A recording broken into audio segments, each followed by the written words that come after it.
नमस्कार। आज हम लोग यूपी टेट के अंतर्गत सबसे पहले बात कर लेते हैं कि यूपी टेट में अभी तक हम लोगों के 6 क्लास हो चुके हैं और इस 6 क्लास में हम सभी लोग संख्या पद्धति के क्रम में चल रहे हैं और संख्या पद्धति में संख्याएं क्या हैं, संख्याओं के प्रकार क्या कौन से हैं और उन्हें हम कैसे जानेंगे, योग पर आधारित, क्रमागत संख्या पर आधारित, इस तरह हम औसत और योग पर आधारित संख्या और उसी क्रम को आगे बढ़ाते हुए आज संख्याओं की विभाज्यता की जांच या विभक्ति के नियम के बारे में हम लोग अध्ययन करते हैं। जो साथी चैनल पर नए हैं कृपया चैनल को सब्सक्राइब कर लें और बेल आइकन को पुश कर दें जिससे सारी नोटिफिकेशन और सारे अपडेट्स आपको मिलता रहे और अपने साथियों को अधिक से अधिक शेयर कर दीजिए जिससे उनको भी लाभ मिलता रहे, वो भी जुड़ सके। अब बात करते हैं विभाज्यता के नियम पर। तो हमको अक्सर प्रश्न मिलता है कि 15x एक 3 से विभाज्य हो तो x कौन सी संख्या, इसी तरह 193x 4 से विभाज्य है तो x कौन सी छोटी से छोटी यानी x पर कौन सी ऐसी छोटी से छोटी संख्या रखें जो कि वो पूरी संख्या 4 से विभाज्य हो जाए। तो इस तरह अगर प्रश्नों को हम देखते हैं तो एक सामान्य रूप में हम बात करते हैं। मान लीजिए हमने एक संख्या 40 लिया और ये पूछा जाए कि क्या यह संख्या 2 से, 5 से या 6 से विभाजित है, उससे विभाजित हो सकती है अर्थात विभाज्य है। तो यहाँ सामान्य तौर पर हम लोग क्या करते हैं, इसको पता करने के लिए हम लोग भाग देकर पता करते हैं कि 2 से 40 विभाजित होगी, 5 से होगी लेकिन 6 से विभाजित नहीं होगी। तो इस तरह हम लोग वास्तविक रूप में देखें तो यह भाग से हम पता कर सकते हैं, लेकिन यह संख्या हमारी बड़ी है। जैसे मान लीजिए यहाँ पर 5 अंकों की संख्या है और पूछ रहा है 8 से विभाज्य है तो इसके स्थान पर कौन सी संख्या है। तो इसके लिए हम लोग एक ऐसा पैटर्न ज्ञात कर सकते हैं कि कोई भी संख्या हो तो उसको 2 से लेकर 11 तक के संख्याओं से विभाज्यता की जांच हम कर सकते हैं, यानी उसके नियम के बारे में हम जान सकते हैं। तो आज उसी पर हम लोग चर्चा करेंगे। तो सबसे पहले 2 से विभाज्यता अर्थात 2 से कौन कौन सी संख्याएं विभाजित होंगी। तो वे सभी संख्याएं 2 से विभाजित होंगी जिसकी इकाई का अंक, यहां विशेष ध्यान रखिएगा, इकाई का अंक या तो शून्य हो या सम संख्या हो, अर्थात जिन अंकों यानी जिन संख्याओं में इकाई का अंक शून्य हो या सम संख्या होगी तो वह संख्या 2 से विभाजित होगी। जैसे हम संख्या का उदाहरण लेते हैं कि जैसे हमने कहा 98। तो अब यहाँ 98 क्या है, इकाई का अंक यहाँ पर 8 है।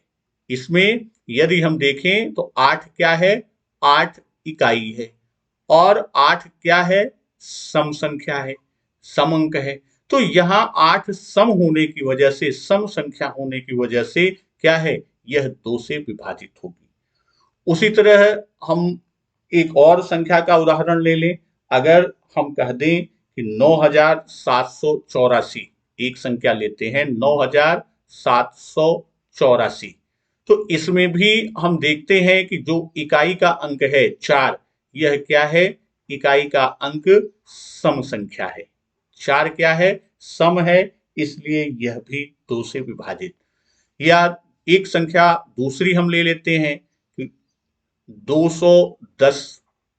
अब 210 में हम देखते हैं तो शून्य इकाई पर क्या है, इकाई पर शून्य अंक है। तो जब इकाई पर शून्य है तो यही दो शर्त है, या तो इकाई का अंक शून्य हो या सम संख्या हो। तो यहाँ ये क्या है, यह शून्य इकाई पर है तो ये भी क्या होगी, 2 से विभाजित होगी।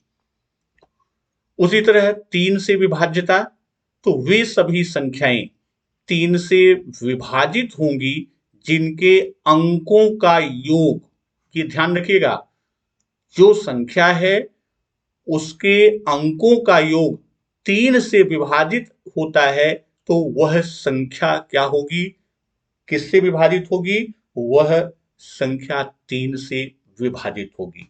तो इसको इस तरह से भी हम देखें कि अगर आपका एक एग्जाम्पल हम लेते हैं यहाँ कि 1431 अब ये देखना है कि क्या यह 3 से विभाजित हो सकती है। तो नियम हमारा क्या कहता है, अंकों का योग, यानी अगर हम क्या करें, संख्या, ये संख्या इसके अंकों का योग आप निकाल लें। अंकों का योग के लिए क्या करेंगे, जितने भी अंक हैं अर्थात 1 धन 4 धन 3 धन 1, तो इसका मान कितना आया, तो 4 1 और 4 5 3 8 1 9। और नियम क्या कहता है कि वे संख्याएं 3 से विभाजित होंगी जिनके अंकों का योग 3 से विभाजित होगा। तो अब 1431 के अंकों का जो योग है वह क्या है, 9, ये 3 से विभाजित होगा, 3 से विभाज्य है। तो इसका मतलब यह है कि यह संख्या क्या होगी, 3 से विभाजित होगी। तो जो भी हमारी संख्या मिले कि 3 से विभाज्यता को देखना है तो उस संख्या के सभी अंकों का योग कर लेंगे और देखेंगे यदि वह 3 से विभाज्य है, 3 से विभाजित होती है तो क्या होगा, वह संख्या 3 से विभाजित होगी। उसी तरह 4 से विभाज्यता का नियम जो है कि वे सभी संख्याएं 4 से विभाजित होंगी जिनका अंतिम दो अंक का मतलब इकाई व दहाई। भाई कोई भी संख्या होगा अंतिम यानी दाहिनी तरफ से, हम शुरू कहां से करते हैं, दाहिनी तरफ से इकाई, और फिर आगे बढ़ते हैं बाईं तरफ दहाई, फिर दहाई से बाईं तरफ सैकड़ा, फिर सैकड़े से बाईं तरफ चलते हैं तो हजार, इस तरह यानी कोई भी हमारी संख्या कितने भी अंकों की हो तो यहाँ कह क्या रहा है कि अंतिम के दो अंक यानी दहाई और इकाई, ये पहले नंबर और ये दूसरे यानी इकाई और दहाई 4 से विभाजित हो या दोनों अंक शून्य हो। दूसरी चीज क्या कहता है कि या तो 4 से विभाजित हो या दोनों अंक क्या हो, शून्य हो, तो वह संख्या क्या होगी, वह संख्या 4 से विभाजित होगी। तो यहां अब जैसे अब देखिए उदाहरण, हम एक दो उदाहरण लेके देखते हैं। जैसे एक संख्या हमने ले ली 1936, क्या ये 4 से विभाज्य है, तो अब यहां हम क्या देखते हैं, अंतिम दो इकाई और दहाई में क्या है, 6 इकाई 3 दहाई अर्थात हमारा टोटल संख्या क्या बनी, 36। अब इसमें संख्या में 36 क्या है, 4 से विभाजित हो जाएगी। तो इसका मतलब क्या है कि यह संख्या 1936 क्या होगी, 4 से विभाजित होगी। तो दूसरा एक उदाहरण, अब यहां लिखा दोनों अंक शून्य, तो हम एक एग्जाम्पल लेते हैं 340 और दूसरा एग्जाम्पल लेते हैं 600। तो यहां अब इसमें देखते हैं कि ये अंतिम दो अंक क्या हैं, 40, क्योंकि दोनों शून्य नहीं, और 40 जो है यह 4 से क्या होगी, विभाजित होगी, इसलिए 340 4 से विभाज्य है। और दूसरा कि दोनों अंक यदि शून्य है, इकाई और दहाई के दोनों अंक आपके शून्य है, तो वह संख्या भी क्या होगी, 4 से विभाज्य होगी। 5 से विभाज्यता की बात करते हैं तो वे सभी संख्याएं 5 से विभाजित होंगी जिनके इकाई का अंक 0 हो या 5 हो। यानी कोई भी ऐसी संख्या हम लें जिसके इकाई का अंक 0 हो या 5 हो तो वह क्या होगी, वह 5 से विभाजित होगी। जैसे एग्जाम्पल में आप ले लीजिए 775, एक उदाहरण हमने लिया, एक ले लिया 910। अब यहां हम देखते हैं तो ये 775 इकाई का अंक क्या है, इकाई का अंक 5 है, तो हम इसी पर हमको भाग देने की भी जरूरत नहीं है। यही इसके ट्रिकी है कि ये हमको याद है कि 5 से विभाजित तो संख्या वही होगी, यानी उस संख्या में ही 5 से विभाजन होगा या विभाज्य होगा जिसमें इकाई का अंक या तो 0 हो या 5 हो। यहां पर इकाई का अंक 5 है, इसलिए हम सीधे कह सकते हैं कि यह संख्या क्या है, 5 से विभाज्य है। यहां इकाई का अंक क्या है, इकाई का अंक 0 है, तो इसको भी हम कह सकते हैं बिना भाग के कि यह क्या होगा, यह 5 से विभाज्य होगा। तो ये विभाज्यता पर या विभक्ति के नियम पर आपका चाहे टेट हो, सी टेट हो, सुपर टेट या कोई भी वनडे एग्जाम, जितने भी कंपटीशन ऑल कॉम्पिटिटिव एग्जाम्स में ये बहुत ही महत्वपूर्ण खंड है। इस पर बहुत सारे प्रश्न बहुत बड़ी संख्या लाख और करोड़ की दे देते हैं और पूछ देते हैं कि क्या ये इन संख्याओं से विभाजित है, तो वहां ये नियम पर ही हम सीधे हल कर लेते हैं। तो आप लोगों को बिल्कुल बेसिक से एकदम स्टार्ट बेस से बता रहा हूं और उम्मीद है कि आपको यह समझ भी आ रहा होगा। और अगर समझ में आता है तो अच्छों एक लाइक तो बनती ही है, और जो साथी आपके नहीं जुड़ पाए हैं मैक्सिमम लोगों तक इसको आप शेयर करिए जिससे उनको भी इसका लाभ मिल सके। अब बात करते हैं 6 से विभाज्यता की। तो वे सभी संख्याएं 6 से विभाजित होंगी जो 2 और 3 दोनों से एक साथ, यहां ये ध्यान रखिएगा 2 और 3 दोनों से एक साथ विभाजित होती है। अब यहां एक प्रश्न बनता है कि ये संशय होगा कि 2 और 3 दोनों से विभाजित होती हैं, तो उसको यहां जैसे कोई भी एक उदाहरण लें, जैसे हमने एग्जाम्पल में लिया 96, 96। अब ये देखना है कि 96 क्या 6 से विभाजित होगी, और यदि 6 से विभाजित हो रही है तो उसके लिए हम कौन सा, तो यहाँ 2 और 3 के नियम को हम ध्यान में रख लें कि यदि कोई सम संख्या है या शून्य है इकाई का अंक तो वह 2 से विभाजित, तो यहाँ सम है इसका मतलब 2 से विभाजित है। और 3 से विभाज्यता की बात करते हैं कि यदि दो जितने अंक हैं यानी संख्या के अंकों का योग, यहाँ 2 अंक की संख्या तो 9 6 15 और 3 से भी विभाजित हो रही है, अर्थात यह 2 से भी विभाज्य है और साथ ही साथ 3 से विभाज्य है। तो इसका आशय ये हुआ कि यह संख्या क्या होगी, यह संख्या 6 से विभाज्य होगी। तो 6 से विभाज्यता का जो नियम है या जो शर्त है वह 2 और 3 का हमको याद है, यानी 2 से भी विभाजित हो और 3 से भी विभाजित हो, दोनों से, तो वह संख्या 6 से विभाजित होगी।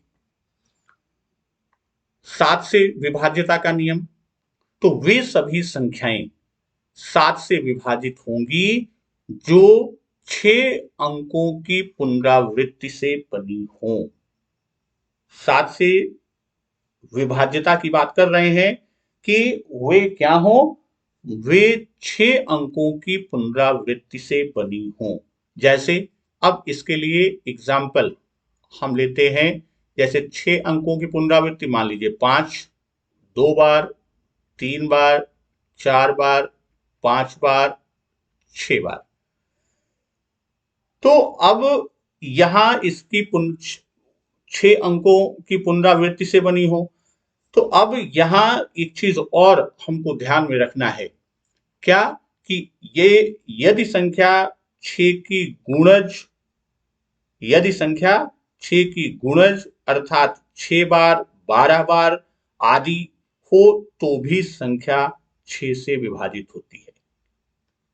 तो यहां दूसरी चीज भी एक देखिए, जैसे ये एक उदाहरण दिया, एक उदाहरण की बात हम और करते हैं, जैसे 19 19 19 19 19 19, एक बार, 2 बार, 3 बार, 4 बार, 5 बार, 6 बार। अब यहां ये भी एक आता है कि 6 बार क्या इसके रिपीट करने में भी ये आपका 7 से विभाज्य होगी? जी हाँ।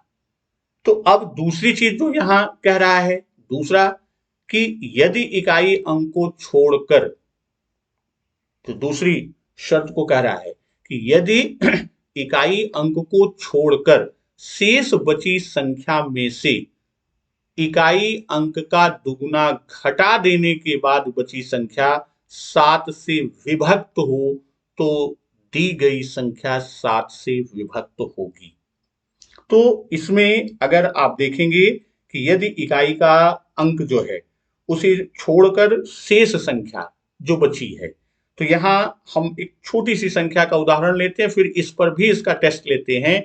जैसे हमने उदाहरण लिया 882, तो अब 882 को अगर आप देखें तो इकाई का अंक क्या है? इकाई का अंक 4 है, 2 है, सॉरी। तो इकाई का अंक जब 2 है तो शेष संख्या बची कौन सी? 88। तो यहां जो प्रश्न कह रहा है कि शेष बची संख्या में से इकाई अंक का दुगुना घटा देने, यानी 2 हमारा क्या है? इकाई का अंक है, तो इसका दुगुना यानी 2 गुणे 2 को घटा दें अर्थात 4 घटा दें तो कितना आया? 84। अब ये देखना है कि क्या 84 7 से विभाजित है? तो बची संख्या जो 84 है, यदि वह 7 से विभाजित है तो वह संख्या भी क्या होगी? वह संख्या 7 से विभक्त होगी। अब जैसे 84 है तो यह 7 से विभाजित है, और हम कह सकते हैं कि 882 क्या है? वह 7 से विभाज्य है। अब यहां पर 7 से विभाज्यता का जैसे ये संख्या आपकी कही गई, तो अब इसमें इतना बड़ा है कि इसको पुनः 7 से भाग देने के लिए वही, तो यहां दोनों नियम ध्यान में रखना है कि यदि इसकी पुनरावृत्ति यानी जो 6 अंकों की पुनरावृत्ति से बनी हो, यानी 6 बार उसकी पुनरावृत्ति हुई हो, कितनी बार? 6 बार वह संख्या लगातार आई हो तो वह संख्या 7 से विभाजित होगी। 8 से विभाज्यता का नियम, वे सभी संख्याएं 8 से विभाजित होंगी जिनके अंतिम तीनों अंक शून्य हो। अर्थात कोई दी गई संख्या 8 से विभक्त तभी होगी जब उसका सैकड़े का, दहाई का और इकाई अंकों से बनी संख्या,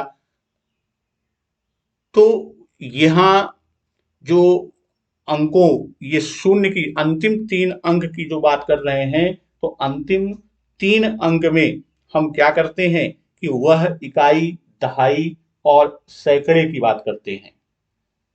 तो यहां जब आप इकाई, दहाई और सैकड़े में शून्य को देखेंगे तो वही आपके क्या हैं? अंतिम के 3 अंक।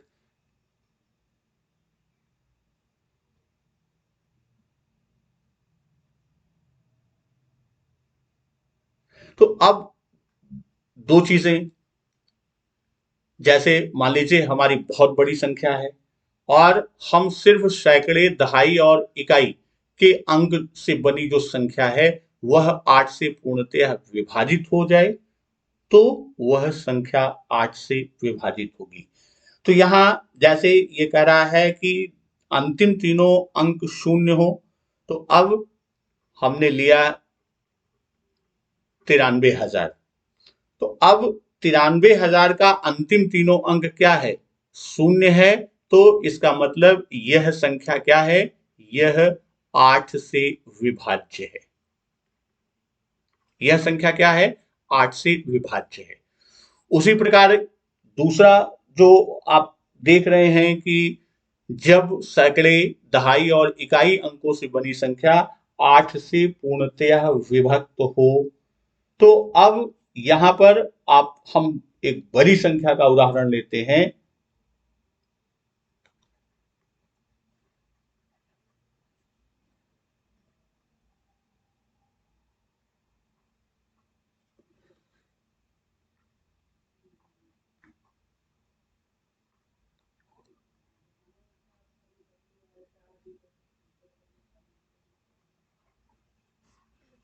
ये संख्या हमारी है। अब ये देखना है कि क्या ये 8 से विभाज्य है। तो इसमें जो दूसरा नियम कहता है कि उसके सैकड़े, दहाई और इकाई, तो इसमें सैकड़ा कौन सा है? सैकड़ा है 4, दहाई 1 और इकाई 6। तो 4 और 1 6 से बनी संख्या, तो इसकी संख्या जो बनेगी किससे? सैकड़ा, दहाई व इकाई से जो संख्या प्राप्त होती है से बनी संख्या बराबर 416 है। तो ये देखना है कि यदि यह 416 8 से विभाजित होगी तो यह पूरी संख्या 8 से विभाज्य होगी। तो यहां आप देखेंगे 8 का तो 5 बार, फिर 2 यानी 52, अर्थात 8 से क्या है? यह विभाज्य है। तो हम ये कह सकते हैं कि यह संख्या 8 से क्या है? 8 से विभाज्य है, यानी 8 से ये संख्या विभाजित हो जाएगी। उसी तरह 9 से विभाज्यता, तो वे सभी संख्याएं 9 से विभाजित होंगी जिनके अंकों का योग 9 से विभाजित हो। जैसे 3 में था, अंकों का योग, विभाजन की बात हमने किया था कि सभी संख्याएं विभाजित होंगी जिनके अंकों का योग 3 से विभाजित होगा। उसी तरह वे सभी संख्याएं 9 से विभाजित होंगी जिनके अंकों का योग 9 से विभाजित होगा। अब यहाँ पर एक उदाहरण हम लेके चलते हैं। तो यहाँ का उदाहरण एक संख्या ले लिया 468। तो अब 468 के अंकों का योग आप कर लीजिए, तो 4 धन 6 धन 8, तो ये कितना आएगा?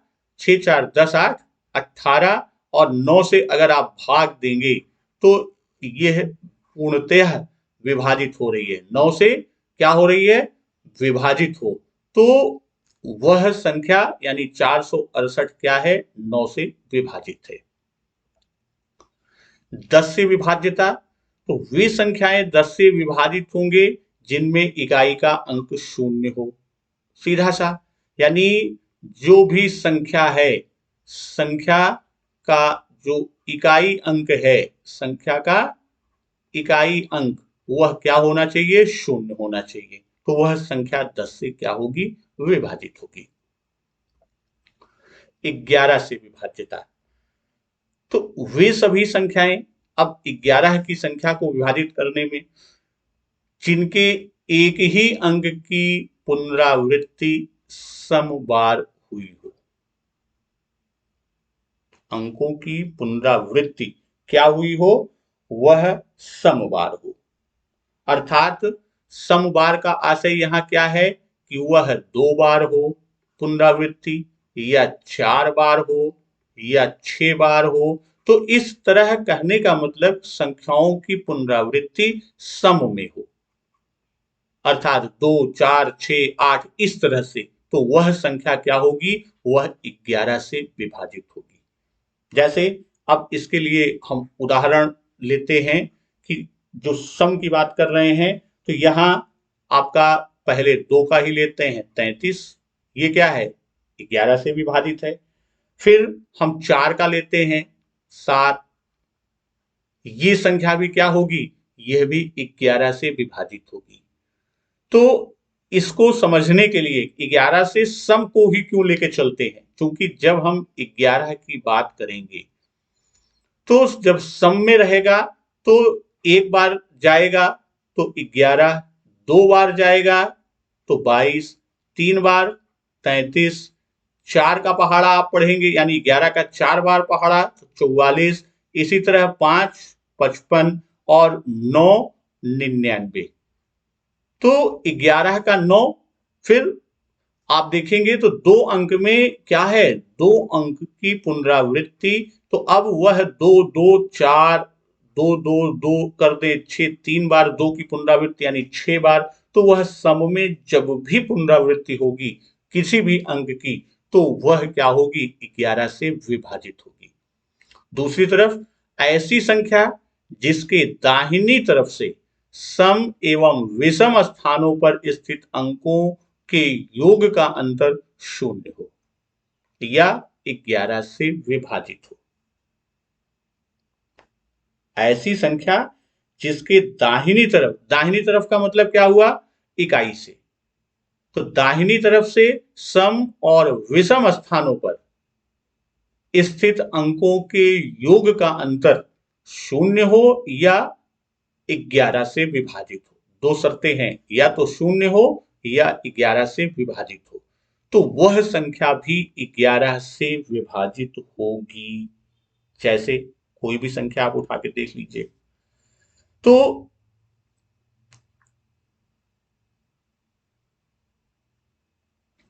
यहां आप हमने एक उदाहरण लिया है,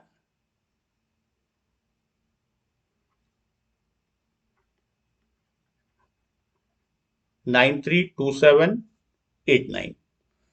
तो अब यह एक संख्या लिया, अब देखते हैं कि इसके विषम स्थानों का योग कितना है। विषम स्थान कौन कौन से होंगे, 1 3 5। तो यहां विषम में कौन से अंक आए, 9 7 और 3। जो विषम अंक हैं वह कौन से हैं, 9 है, दाहिनी तरफ से, यहां ये विशेष ध्यान, बाईं तरफ से नहीं, दाहिनी तरफ से ये चीज ध्यान में देना है, 9, फिर एक के बाद तीसरे स्थान पर 7 और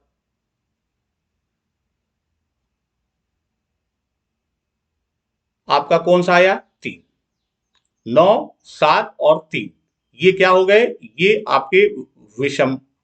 तो विषम स्थान पर अंक जो है, इसमें आप देख लीजिए कि विषम स्थान के अंक का योग कर लीजिए, तो 9 धन 7 धन 3 कितना हो गया, 9 7 16, 3 19। उसी तरह आप सम का देख लीजिए, 8 2 और 9, यानी सम स्थान के अंक, यही तो कह रहा है नियम, सम स्थान के अंक को आप देखेंगे तो ये क्या है, 8 2 और 9, इसका मान भी 19। अब इन दोनों का अंतर यदि हम निकाल लें, किसका, जो ये दोनों हमारे हैं, इन दोनों का अंतर निकाल लें तो मान कितना आएगा, मान 0 आ रहा है। इसलिए यह संख्या आपकी 9,32,789 यह क्या होगी, यह 11 से विभाज्य होगी। तो इस तरह हमने 2 से लेकर 11 तक की संख्याओं से विभाज्यता का नियम हमने देखा। प्रारंभ में हमने कुछ प्रश्न रखा था, तो उन प्रश्नों को भी हम यहाँ हल करते हैं, उस पर आगे चलते हैं। जैसे आपकी संख्या दी गई है कि 15x 3 से विभाज्य हो, तो x कौन सी छोटी से छोटी संख्या होगी।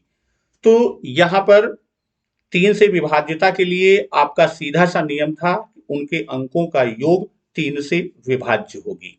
तो यानी अगर हम इसको देखें तो 1 धन 5 धन x धन 1, तो ये इसका जो योग आएगा वह बराबर क्या है, 3 से विभाज्य संख्या। प्रश्न का आशय जो है वो तो यही है। तो अब यहां जो x है, तो x के स्थान पर वह संख्या आएगी तो जिसे रखने पर 3 से जो है वो विभाज्य संख्या बन जाए। यानी अब वह संख्या आपकी, जैसे यहां 1 है तो 2 हो सकता है, 5 हो सकता है, 8 हो सकता है। तो ये संख्याओं को यदि हम रखेंगे तो 3 से विभाज्य हो जाएगी। लेकिन प्रश्न ने क्या पूछा, अब यहां हम इस तरह से भी इसको समझ सकते हैं। कैसे कि यहां 1 धन 5 धन 2 धन 1 अगर हम देखें तो इनका योग कितना आ रहा है, इनका योग 12, और 12 क्या है, 3 से विभाज्य है। अगर यहीं पर 3 हम रखते हैं तो 5 1 6 3 9 1 10, 3 से विभाज्य नहीं है। 4 को रखेंगे तो 5 1 6 4 10 1 11, वो भी विभाज्य नहीं है। और 1 धन 5 धन 5 धन 1 रखेंगे तो 5 5 10 2 12, ये भी 3 से विभाज्य है। उसी तरह हम देखते हैं कि 8 को रखकर 6 7 रखेंगे तो भी विभाज्य नहीं होगा। क्यों? क्योंकि 5 1 6 6 12 1 13 हो जाएगा। 8 को रखेंगे तो भी विभाज्य हो जाएगा। धन 1, तो यहां 8 5 13, 1 14 1 15, यानी ये भी 3 से विभाज्य है। तो यहां 2 5 8 में से कोई भी हम संख्या रखेंगे वह 3 से विभाज्य होने वाली संख्या बनेगी। किंतु प्रश्न में पूछा है क्या, छोटी से छोटी। तो यहां इसी बात पर ध्यान, अक्सर जैसे विकल्प में आएगा तो आपको ये तीनों विकल्प में मिलेगा 2 5 8, तो यहां आप किसी को भी रखेंगे तो विभाज्य होगा, झटके में हम उत्तर लगा देते हैं। नहीं, आपको प्रश्न पर ध्यान देना है कि वह छोटी से छोटी और सबसे छोटी संख्या कौन सी है, तो 2। तो यहां आपका उत्तर क्या आएगा, यानी 2 को रख देंगे तो यह क्या होगी, यह संख्या 3 से विभाज्य हो जाएगी। उसी तरह दूसरा प्रश्न कि 1 9 3 x 4 से विभाज्य हो तो x कौन छोटी से छोटी संख्या हो सकती है। यहां पर भी हम उसी तरह को देखते हैं कि अंतिम 4 से विभाज्यता के नियम को आप देखेंगे। 4 से विभाज्यता क्या कहता है कि जिनका अंतिम 2 अंक यानी इकाई व दहाई 4 से विभाजित हो या दोनों अंक शून्य हो। तो दोनों अंक शून्य है नहीं, क्यों? क्योंकि 1 9 3 और x है, यानी यह 3 और x क्या होनी चाहिए, ये किससे, 4 से विभाज्य होना चाहिए। तो यहां पर अगर हम देखते हैं कि जैसे 2 रखते हैं, इसके स्थान पर x के स्थान पर अगर हम 2 रख देंगे तो यह 4 से विभाजित हो जाएगी, यानी यह संख्या क्या बन जाएगी, 32। और यदि यहीं पर 3 रखेंगे तो नहीं 4 से विभाजित होगा, 4 रखेंगे तो नहीं विभाजित होगा, 5 रखेंगे तो नहीं, 6 रख देंगे तो वह संख्या किससे विभाजित हो जाएगी, 4 से विभाजित हो जाएगी। लेकिन प्रश्न पूछ क्या रहा है, छोटी से छोटी। तो इसका मतलब हमारा आंसर क्या होगा, हमारा आंसर यहां पर होगा कि वह छोटी से छोटी संख्या कौन सी होगी, वह छोटी से छोटी संख्या 2, और जो संख्या बनेगी वह 1932, ये हमारी संख्या बनेगी। अगला प्रश्न हम देखते हैं कि संख्या 237x 5 से विभाज्य हो तो कौन सी बड़ी से बड़ी संख्या हो सकती है।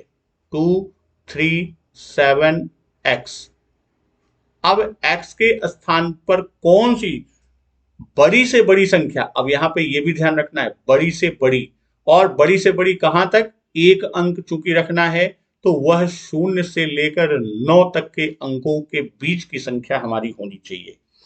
तो यहां हम बात करते हैं तो यहां अगर 5 से विभाज्यता के लिए अंतिम संख्या 0 या 5, भाई अंतिम संख्या क्या होगी, 0 या 5, तो x के स्थान पर हम या तो 0 रखेंगे या 5 रखेंगे। और प्रश्न कह क्या रहा है, बड़ी से बड़ी, तो इसका मतलब है कि यहां पर हम कौन सी संख्या रखेंगे, x के स्थान पर हम 5 को रखेंगे और हमारी संख्या जो बनेगी वह 2375 बनेगी और हमारा उत्तर 5 संख्या x का मान और संख्या 2375। उसी तरह एक प्रश्न और लेके चलते हैं। संख्या 870x0 8 से विभाज्य हो तो x कौन सी संख्या होगी? 870x0 8 से विभाज्य हो तो कौन सी संख्या x के स्थान पर रखें?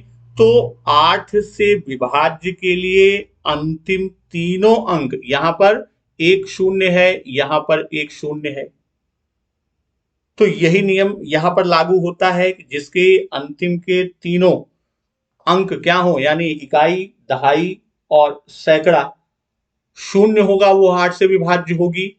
दूसरा नियम कहता था कि कोई दी गई संख्या 8 से तभी विभाज्य होगी या विभक्त होगी जब सैकड़े, इकाई और दहाई अंकों से बनी संख्या 8 से विभक्त हो। तो यहाँ तीनों में कोई भी संख्या रखेंगे तो वह 8 से विभक्त होगी। तो यहाँ पर आप ध्यान रखिए, तो तीनों अंक शून्य अगर हम रख देते हैं तो वह संख्या बहुत सीधा सा है इसका आंसर। तो यहाँ x के स्थान पर हम क्या रखेंगे? शून्य, और हमारी जो संख्या बनेगी वह 87,000, यह हमारी क्या होगी? यह हमारी संख्या होगी। तो इस तरह दोस्तों आज हम लोगों ने संख्या के विभक्ति नियम या विभाज्यता की शर्तों को देखा और उस पर आधारित प्रश्नों को देखा।